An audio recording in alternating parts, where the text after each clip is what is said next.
नमस्कार सम्पूर्णमा म सुलिन साक्य नववर्षको पहिलो प्रयास भनौँ नववर्षको ढिलो भए यहाँलाई शुभकामना र यो वैशाख महिनाको पहिलो प्रयास गर्दैछु। आज केही हरफ भनौँ नेपाली चलचित्रको एउटा लोकप्रिय मिठो गीत यहाँहरूमा प्रस्तुत गरिरहेको छु र मन छुने गीत छ। अग्रज गायक आदरणीय कुमार कान्छा सरजीको गीत म यहाँहरूमा केही हरफ प्रस्तुत गर्दैछु।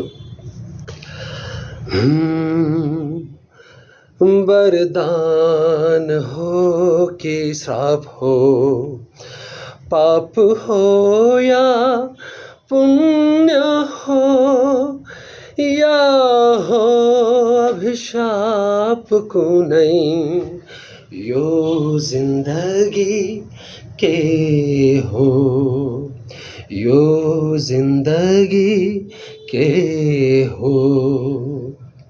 वरदान हो कि श्राप हो, पाप हो या पुण्य हो, या हो अभिशाप कुनै, यो जिन्दगी के हो, यो जिन्दगी के हो, यो जिन्दगी के हो, यो जिन्दगी के हो। Thank you.